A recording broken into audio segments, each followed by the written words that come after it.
Welcome everyone to the channel. My name is Jake and I'm so glad you're able to join me. Now today we're going to be talking about how you can stop shrinking away from your gifts and your superpowers, and actually start owning your impact.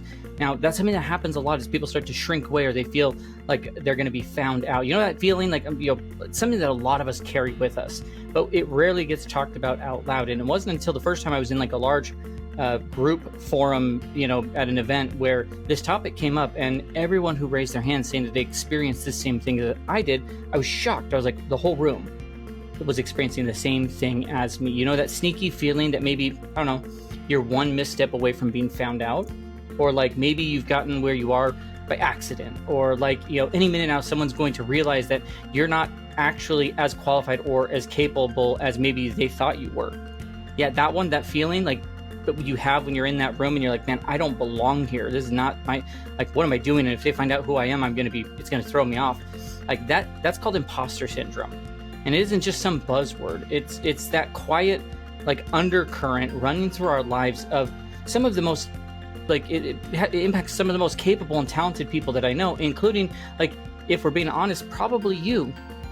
If you think down deep about it, you might be a parent who questions every decision, even though your kids are doing just fine. You might be the entrepreneur who chalks up your success to maybe luck instead of years of the grit that it took to build what you've built. Or maybe you're just sitting in meetings at work, holding back ideas where everyone else seems to be more confident, even when you've got the results to prove, like, that you belong in that meeting.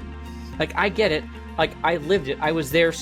I've been there so many times. Like, there was a moment years ago that I got handed opportunity that I felt like I should have felt like I should have won, right? Something that I had worked for, something that I was more than qualified for. But instead, like, all I could think was like, well, what if I fail? What if people think like, oh, I'm just a coach? Like, I'm not that. I'm not this. I'm not a person who leads groups, leads companies, who can hold the room with thought leaders and entrepreneurs and things like that. Like, well, what if they find out I'm not good enough? And like, I've almost said no to these types of things. I've almost backed out of something that could have become one of the most pivotal moments in my entire career and led me to creating the Giver Method and the different processes that I now take people through. It's when it hit me, like, really hard that, like, there wasn't, like, this isn't fear telling me I wasn't ready. Like, this was growth actually showing up in disguise. Because here's the truth: imposter syndrome doesn't show up when you're playing small. It shows up when you're expanding, when you're learning and growing. When you're getting closer to the edge of your gifts and actually using them as superpowers. When you're actually doing work that you were meant to do. Like I said, my name is Jake Talbert. I'm the founder. I'm the author of this book called The Giver Method. It came out back in November, is an Amazon bestseller, has tons of 5-star reviews. It's helping thousands of people to discover their gifts and superpowers, step into who it is they're meant to be so they can create more influence and value for people, have deeper relationships, live a more fulfilled life. Well, one of the biggest keys and things that comes up in here is this idea of imposter syndrome. So I want to walk you through this kind of idea of imposter syndrome. Maybe we'll call this like the breakthrough guide. It's not fluff, it's not theory. Like, these are just going to be real five really practical shifts that you can start making to start, putting your mind in the right mindset as you actually are in growth, to stop shrinking around that self-doubt and let's actually step into the impact we are meant to make. And this stuff, it matters. It changes how you show up as a parent, as an entrepreneur, as the team member, within a company. Like, it shifts how you see yourself, not because self-doubt goes away entirely, like, because it never does, but because you learn how to stop letting it run the show for you. And everything we cover for today is going to be in the Giver Method book. So once again, you can actually get it on Amazon, or I'll put a link down in the description where you can go get access to it. I highly recommend you do go get it, whether it be for yourself or someone you know. Now, if you have like a podcast or a platform or a stage or community that needs to hear this type of message, then there's a spot below in there as well that we can connect. I'd love to talk to you about what that could look like and how we could create more value and impact in your community or podcast or platform, as create as much value and impact in their lives as we can. Cool? But for now, let's just get into it. Let's dive through these things. Let's get into this breakthrough guide to imposter syndrome and start to flip the script so you can stop waiting to feel confident and start acting from the true version of who you are. Cool? So let's dive in. The first one of the 5 is, we need to cover why imposter syndrome affects the most capable people, because when doubt shows up, it might mean you're on the right track, right? Like, let's talk about the voice that's in your head that whispers, like, maybe you're not ready for this, or maybe you don't belong here, you're not a fit. Like, even though everything around you should say otherwise. The twist is that imposter syndrome doesn't show up when you're failing. It doesn't show up when you're doing things, low key. Like, it shows up when you're actually trying to do more and level up and be more authentically yourself. And I know that sounds backwards. We tend to think of, like, if we're really qualified, why wouldn't I feel like I feel confident and feel like I'm qualified? Research says the opposite of that, though. Over 80% of people that are high achievers experience imposter syndrome. Fun fact, the more responsibility that you take on, the more that those doubts will tend to creep in, like promotions or growth phases, new projects. Like, these are the moments where it flares up the most. Why? Because you're stretching and you're growing and you're doing something new, and your brain is screaming, yeah, but we've never done this before. I mean, like I said, I remember the time where I was at an event, and I'm sitting around the room with some of the people I've looked up to, the founder of Comic-Con, the people who have creating schools in third world countries, people who have shows on network television, people who have sold millions of copies of books. I'm looking around the room, I'm like, I do not belong here. And then the person running the event said, hey, who here has, since they've been here, experienced imposter syndrome from the people in the room? And everybody in the room's hands went up. And so it was amazing to me to see that, like, even these people I looked up to were feeling the same thing about everybody else in the room.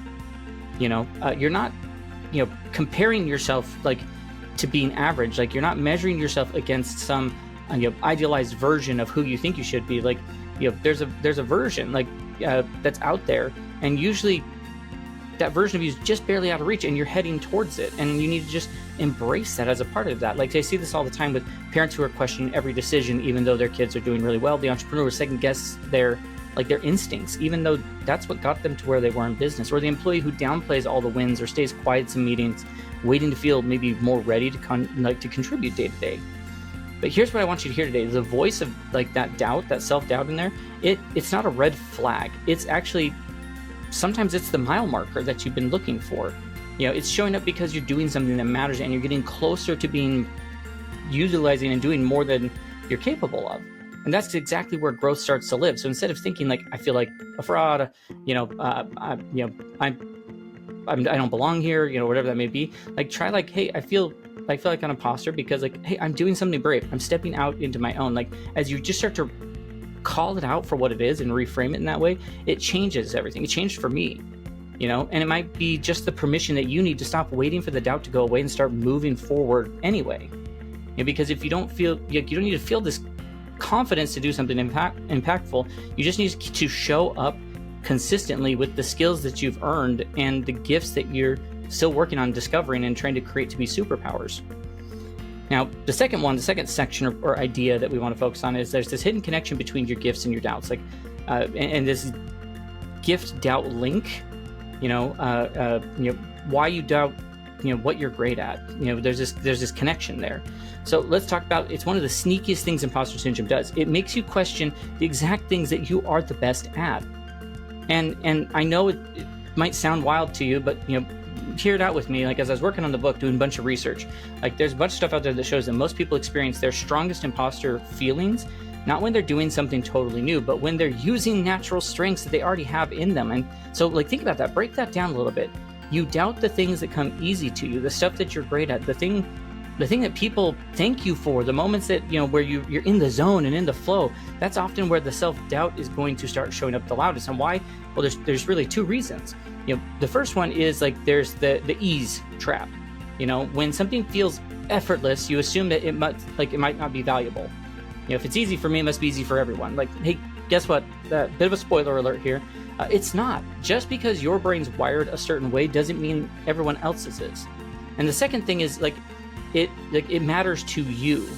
We doubt ourselves most in areas that we care about the most. Like, the stakes feel higher to us, and you want to get it right, and you want it to land in the right way.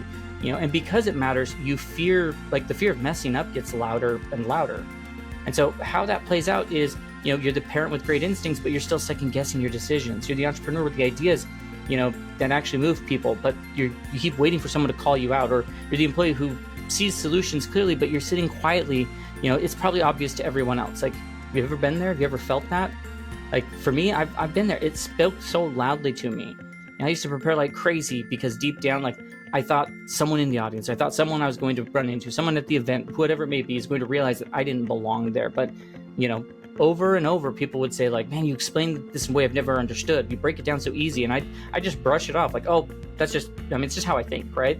Like, I didn't realize that was a gift, that a superpower of mine that was, I think people actually needed from me. So what you want to do, you can put this into practice and start to really work through it. So the next time that you feel imposter syndrome start creeping in, just stop and ask yourself, like, well, what strength am I using right now that maybe I'm taking for granted?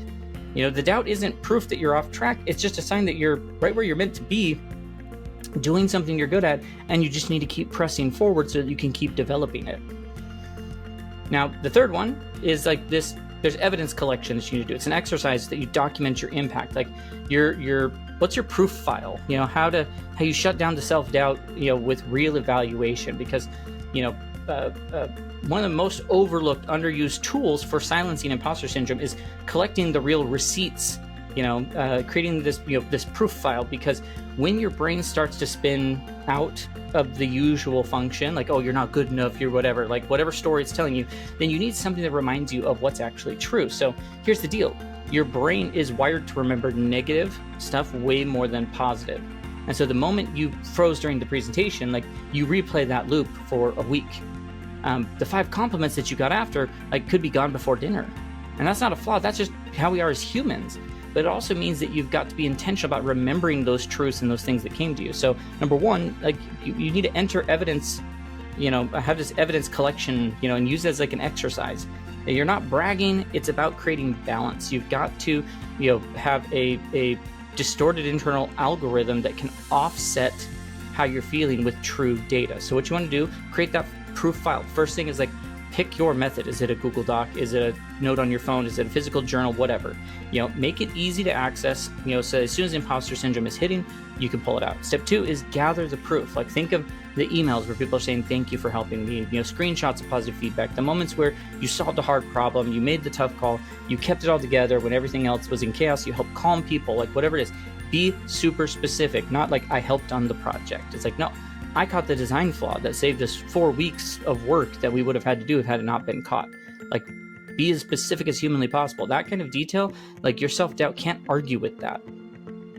And then you try this idea of I call it a 3-3-3 method. So it's hey, your life, it's busy, it's packed. Like, I know it is, because as a parent, an entrepreneur, someone working full time, like, you get busy. So what I recommend is you take 3 minutes, you write down 3 things that you did well today, and you try to get 3 sentences each max. That's it. Don't try to overdo it.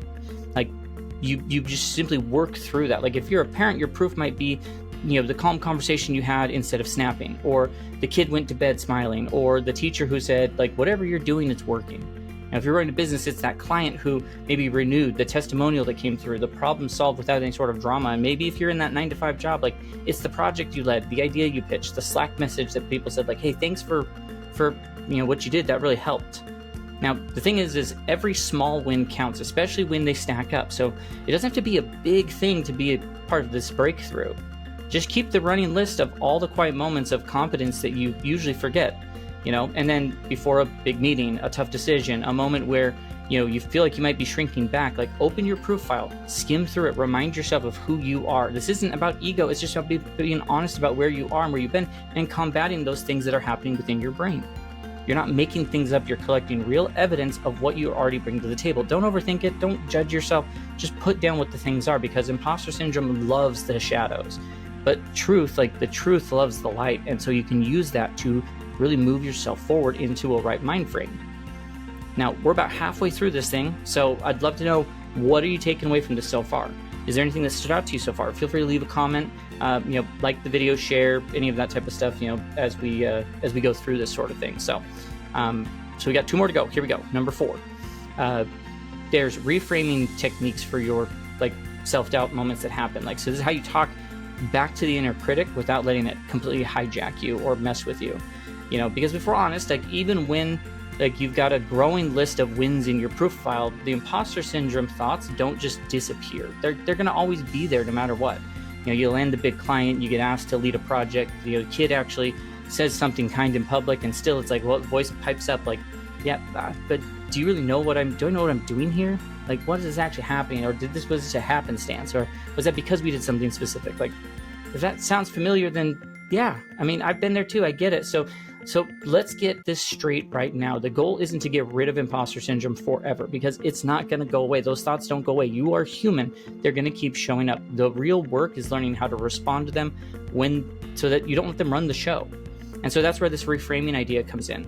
Think of it like building a mental toolkit that you can pull from.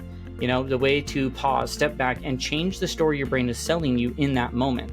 Now, the different research out there that backs this up, like when you practice this sort of thing consistently, these reframing techniques, you can reduce imposter thoughts by over 60%, which means that the story you tell yourself is one of the most powerful tools that you've got.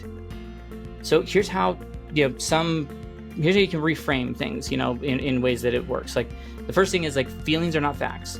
When the voice tells you, like, you're not qualified, like, hit pause. Like, I feel unqualified right now, but the facts say otherwise. You've done hard things before, you've navigated chaos, you've shown up. Like, let's not confuse temporary emotion with permanent truth. You can flip the script as well. Like, what would you tell a friend? Like, if someone you love came to you with the same type of doubts you're having, what would you say? Would you say, like, yeah, you're probably going to fail, you're not good enough? Like, of course not. Like, you're going to say, like, are you kidding? Like, you are more prepared than you realize. So give yourself the same compassion you'd give to somebody else. Like, we do this to ourselves. We tear ourselves apart. But, like, our own friends, like, gosh, treat yourself like your own damn friend. Just be kind to yourself. And then the third thing is, like, stop comparing your, like, backstage to everyone else's highlight reel. Like, every single one of your flaws and fears. Like, what they are, you feel them, you can see them. And then, like, you're comparing it to someone else's polished, maybe Instagram version of their life, and that's not fair. So the next time that you feel less than, like, well, am I comparing my full story to someone else's front page? Like, that's not truth. That's just an edited reality. Now, also, then, growth feels like discomfort. Like, this, like, when you realize this, like, this is a game changer for people. When you feel those imposter, syndrome, like those pangs and, things rising, like, instead of retreating, reframe it. Like, I'm not failing, I'm growing. I'm stretching into something that feels like who I'm supposed to be. Like, discomfort isn't a problem. It's proof that you're leveling up. Another reframe, like, you're not a perfect parent, leader, professional. Like, well, you're just a learning one. Parents, like, out there, like, stop holding yourself into some sort of ridiculous, imaginary, ideal parental standard that's there. Like, the best parent, like, are the ones who learn and adapt, and say, like, I don't know, I'm going to figure it out. Like, that's not a weakness. We're figuring out how to raise these human beings, right? Like, that's wisdom in motion.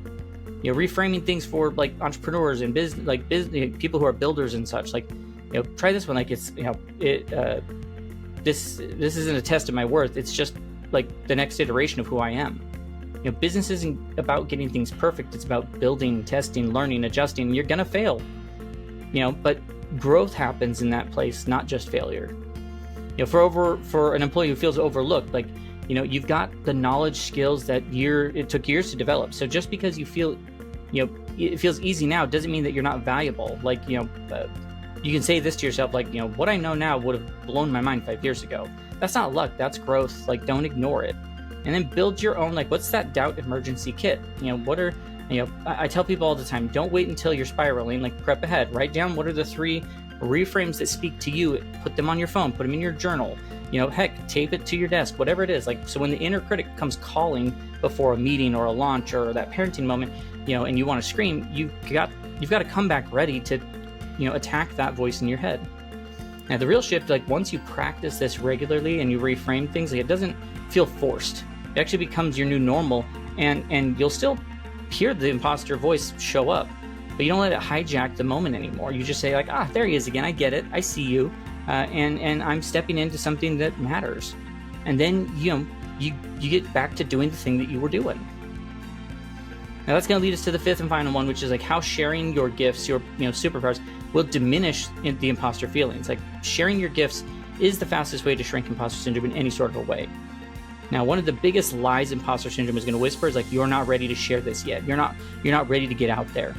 The voice will tell you to wait until you are more qualified, until you've done more of it, you've demoed it, you tried it, like until you feel like you have it all together. But here's the twist: the more you actually share your gifts and work on developing them more to be superpowers, the more imposter syndrome will fade for you. Seriously, I promise you, like, this isn't just feel-good advice. It is completely backed by science. So once again, I like quoting the research I looked up because there was so much of it out there on this topic. Like, research shows that teaching your skills to others reduces imposter syndrome by up to 73%. People who mentor others report that they saw 64% decrease in those like "I'm not legit" thoughts. Like, crazy, right? Those are massive changes. And so why does it work? Like, let's break that down. Sharing makes you see what you actually know. Like, if you ever try to explain something to someone else and realize like, oh wow, I actually know this inside and out. Like, that's the protege effect is what they call it, and it's real.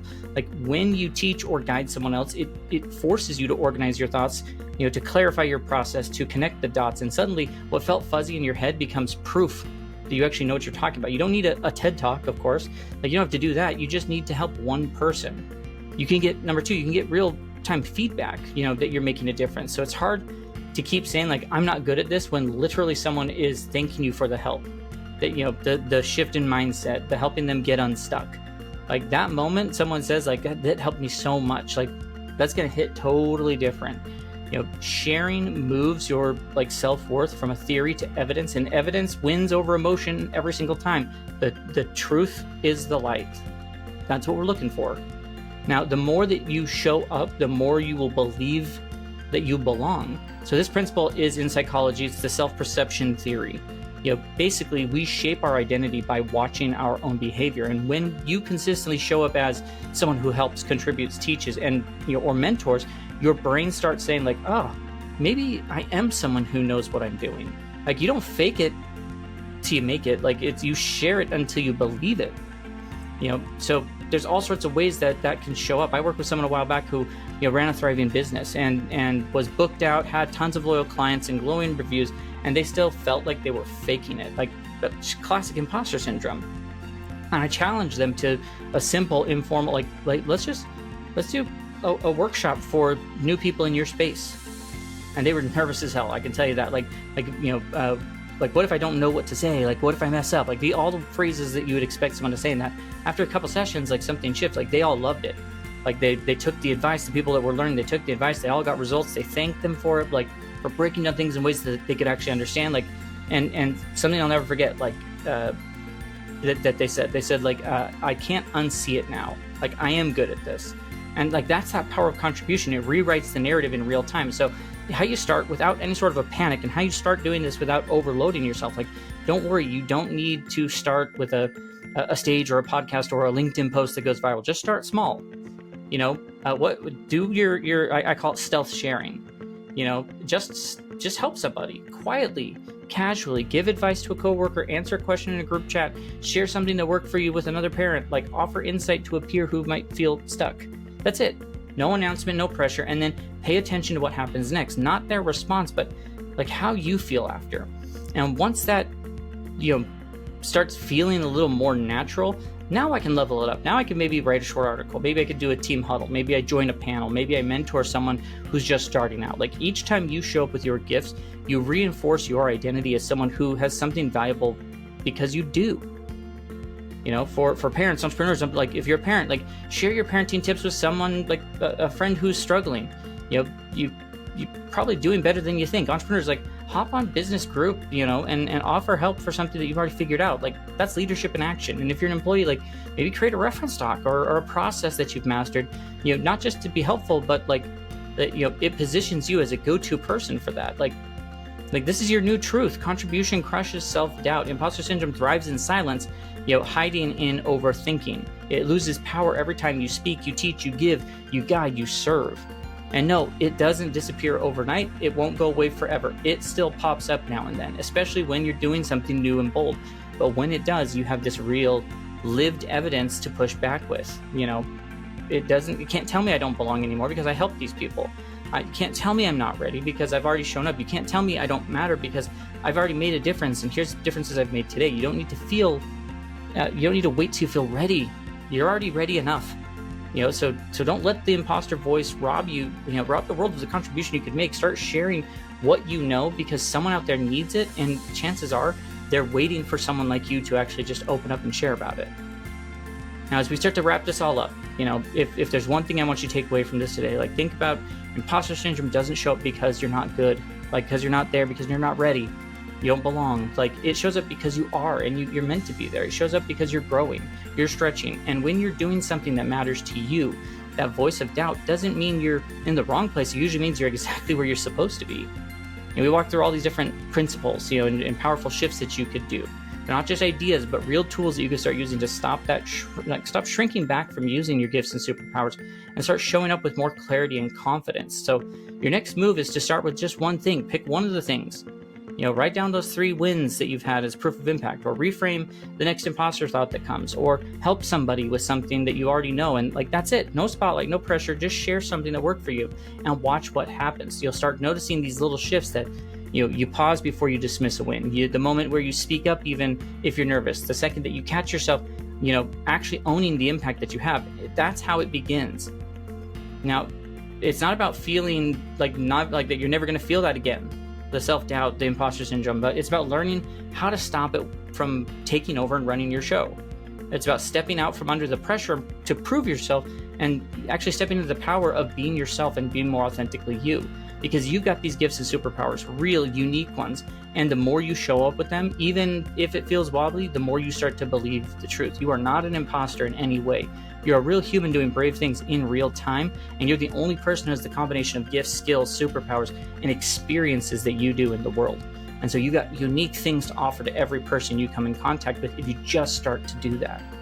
Now, if you want more tools like these, if you're ready to rediscover strengths, tap into your gifts, and show up more in life, and create more impact, live more fulfilled life, be more authentically you, and live the life that you're meant for, then once again, go down to the description. Go grab a copy of my book, The Giver Method, on Amazon. It's also on Barnes & Noble, a lot of places you can find it, but I'll put a link to Amazon, or you can go to thegivermethod.com to get access to it. I'll put the link down in the description, as well as, if you want to go to thegivermethod.com, see the other ways we help people. You can find us on social media, Facebook, TikTok, Instagram, LinkedIn, under The Giver Method, of course. And then, of course, if you want to connect and bring me, so I can bring this message to your stage, your podcast, your audience, whatever it is, let's get connected. It's all on the website. Cool? If this video helped you in any way, hit the like button. Please subscribe. Share it with someone else who may need it, because you are not alone in this in any way. Drop a comment. I'd love to hear, of all these strategies, what stood out to you. What are you going to try first? I'd love to hear what people have as feedback. So with that, I'll just say until next time, just remember this, you don't need to wait till you feel confident to start contributing. Confidence is the result. It happens because you're doing it. It is not a requirement. You already have what it takes, so let's just keep showing up anyway, and keep consistently doing those sort of things, and creating more influence and value using the gifts and the superpowers that you already have in you. So with that, we'll catch you in our next video, and please have a great rest of your day.